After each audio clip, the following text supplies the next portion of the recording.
अस्सलाम वालेकुम एवरीवन। सो आज हम बात करेंगे chemotherapy related nausea and vomiting के बारे में। Unfortunately this is one of the most common and most terrifying side effect of chemotherapy. और most of the chemotherapeutic agents जो हम यूज़ करते हैं अपनी प्रैक्टिस में, they all cause nausea and vomiting. So our patients are mostly really scared of this side effect. और I must tell you कि majority of them are so anxious कि उनका एंग्ज़ाइटी की वजह से जो है मेजॉरिटी के अंदर नोज़िया वॉमिटिंग उनकी एंग्ज़ाइटी की वजह से हो रहा होता है। सो पहली चीज़ तो ये है कि मैं अपने पेशेंट्स को ये एडवाइस करती हूँ कि वो on the day of chemotherapy they must be relaxed. और अगेन दूसरी बात ये कि आप लोगों की ओपिनियंस पे ना जाएं। वी डोंट नो कि the other people how have they been treated. So all I tell them that they need to listen to the doctor. So one thing I want to reassure you कि हमारे पास इतनी अच्छी nausea and vomiting के लिए medicine हैं कि मेरा जो थ्रेशोल्ड होता है वो ये होता है कि किसी को वॉमिटिंग ना हो। Yes, you can feel nauseous, आपका दिल ख़राब हो सकता है, लेकिन वॉमिटिंग नहीं होनी चाहिए। दूसरी इंपॉर्टेंट चीज़, आपकी भूख कम हो सकती है लेकिन वॉमिटिंग नहीं होनी चाहिए। So this is my threshold. So I personally do some changes in my prescription अगर किसी को वॉमिटिंग होती है तो। So we have very effective medicines जो कि they are given as part of pre-medication on the day of chemotherapy which reduce your nausea and vomiting for the next 2 to 3 days. उसके बाद जो हम next 2 to 3 days में medication देते हैं, that is also very effective and it is protective for you in the next 7 to 10 days. So generally जो हम pre-medication और post medication advice कर रहे होते हैं patients को, वो इतनी इफ़ेक्टिव होती है कि most patients they are fine with that medication और उनको वॉमिटिंग नहीं होती। और generally when I see my patients the first day I give them a list of medications जिनके अंदर वॉमिटिंग की एक नहीं, दो नहीं, 3 मेडिसिन होती हैं। और वो medicine they can be taken as per your need. यानी कि अगर आप ज़्यादा नॉशियस फील हो रहे हैं तो आप मेडिसिन ले लेंगे। So you have 2 or 3 extra medicine with you starting from the day of chemotherapy that you can take as and when needed. So because you know every patient is different. और जैसे मैंने बताया कि anxiety level patients का इतना ज़्यादा होता है कि every patient react differently to chemotherapy. So वो जो आपको होम मेडिकेशंस दी जाती हैं दे आर वेरी यूज़फुल अगर आप उनको टाइमली ले लें। सो with these medications the chances of having vomiting would be almost 0 to none. But yes, nausea can be there, appetite loss can be there, but apart from medications you have to make certain changes in your diet and your food intake. उसमें सबसे important चीज़ ये होती है कि if you are taking 3 meals a day you have to split your meals into 5 or 6 portions. So which means that you have to eat 5 to 6 times a day instead of 3 big meals a day. So उससे ये होगा कि आपका जो आपकी जो nausea की feeling है और फुलनेस की फीलिंग है वो कम हो जाएगी। सो आपने फ्रीक्वेंट स्मॉल मील्स लेने हैं।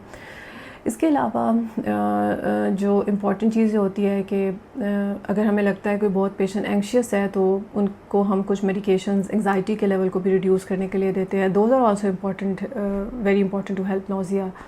उसके बाद मेरी रिकमेंडेशन पेशेंट्स को ये होती है कि once they take a meal they should rest for half an hour with head up, they should lie down. So उससे ये होगा कि उनका नौसिया मैनेज हो जाएगा। It is one of the techniques. दूसरी इम्पॉर्टेंट चीज़ ये कि उनको अपने कुछ डाइट में कुछ फूड्स कट डाउन करने होते हैं, जिसमें ज़्यादा जो मैं पेशेंट्स को अवॉइड करने को कहती हूँ वो तो ये है कि आप एक तो स्पाइसी मील ज़्यादा ना लें, इसके अलावा जो है फ्राइड फूड्स कट डाउन कर लें, बहुत हैवी मील्स ना लें, और अपनी जो ऐसे मील्स जो कि बहुत स्ट्रॉन्ग स्मेल वाले हैं उनको भी अवॉइड करें। सो जनरली क्या होता है कि पेशेंट्स को समटाइम्स जो फूड की स्मेल होती है वही ट्रिगर करती है नौसिया को। सो अगर आप बहुत ज़्यादा जो है वो स्ट्रॉन्ग ऑर्डर वाले फूड अवॉइड करेंगे तो फिर उससे ये होगा कि आपका जो सेंस ऑफ जो नौसिया एंड वॉमिटिंग है वो रिड्यूस हो जाएगी। इसके बाद इंपॉर्टेंट चीज़ आती है कि एपेटाइट लॉस को हम कैसे मैनेज करें। This is very common during chemotherapy and it's very hard to manage this. So generally patients को मेरी यही एडवाइस होती है, stick to your meals, take 5 to 6 meals a day and try to take high caloric diet. High caloric diet means कि आपने protein rich diet लेनी है, उससे आप स्मॉल पोर्शन भी डाइट का लेंगे तो आपको जो है वो कैलोरीज ज़्यादा मिलेंगी, उससे ये होगा कि आपकी जो वेट लॉस है वो अवॉइड हो सकता है. So one thing is very clear to my patients कि आपने ड्यूरिंग कीमोथेरेपी वेट लूज़ नहीं करना. So generally I tell them that the weight they have on the first day of chemotherapy it has to be maintain till the last day of chemotherapy. So anybody who reduces weight, I put them on extra supplements, food supplements, and some protein boost so that they can maintain their weight. उसके बाद अगर किसी patient को nausea या vomiting होता है, like if somebody has actually vomiting, तो उनको मैं एडवाइस करती हूँ कि फ़ौरन से अपने, if they are living away from our city, तो वो फ़ौरन से अपने लोकल डॉक्टर को दिखा लें, या फिर if they are living in the city around our hospital, so they come to emergency so that their electrolyte imbalance can be corrected. So अगर आपको बहुत ज़्यादा सीवियर वॉमिटिंग होगी तो आपको इलेक्ट्रोलाइट इम्बैलेंस हो जाता है, यानी कि नमकियात की कमी हो सकती है, और ये जो इलेक्ट्रोलाइट इम्बैलेंस है इसकी वजह से फिर आप वीक और डिज़ी और स्लीपी और इस तरह का फ़ील करते हैं. सो अगर आपको वॉमिटिंग हो रही है तो I would prefer these patients to drink a lot of ORS, और इसके अलावा अपने लोकल डॉक्टर को दिखा के IV फ्लूइड्स भी लगवाए जा सकते हैं, और हमारी इमरजेंसी में आके भी असेसमेंट हो सकती है, उसमें आपके इलेक्ट्रोलाइट्स चेक होंगे.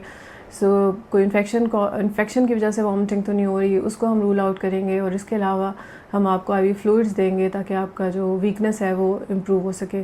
सो ये रिमेंबर कि जो डिहाइड्रेशन होती है और एक्सेसिव वॉमिटिंग होती है, that can have severe consequences in patients, और इससे वेट लॉस होता है, and that can lead to treatment breaks and interruptions. So this is very important कि आपने अपने वेट लॉस को ड्यूरिंग कीमोथेरेपी प्रिवेंट करना है. सो वेट मेंटेन करना is very very essential during chemotherapy. So I tell all my patients that they don't try to lose weight during chemotherapy. They can lose weight afterwards, but losing weight during chemotherapy is not advisable. इसके अलावा जो patient active रहते हैं during chemotherapy, I must tell you कि उनके अंदर भी nausea and vomiting कम होता है. So do some physical activity, do some light exercises, do go for a walk, do keep yourself busy in some household work. So ये जो सारी चीज़ें हैं ये आपको कीमोथेरेपी के साइड इफ़ेक्ट्स को रिड्यूस करेंगी, आपको आपके एंजाइटी लेवल को रिड्यूस करेंगी. सो if you don't do anything and stay on bed all day, that is gonna definitely make things difficult for you. So I advise all my patients to stay active during chemotherapy. Those who are doing their job, they should work from home, or they should do something to keep themselves busy. At least this can help them in reducing many of the side effects of chemotherapy. So एक और important चीज़ जो patients को मैं हमेशा बताती हूँ ये है कि drink a lot of fluids. सो जब भी आपका एपेटाइट लॉस होता है तो आप you are at risk of dehydration, if you are on chemotherapy. So you have to make sure that you have to take at least 2 liters, 2 to 2.5 liters a day of water. Or if somebody has vomiting, they should make sure that they are taking electrolytes as well in the form of ORS. So this was the main important things about nausea and vomiting. If you have any more questions, I'm very happy to address them. Thank you very much.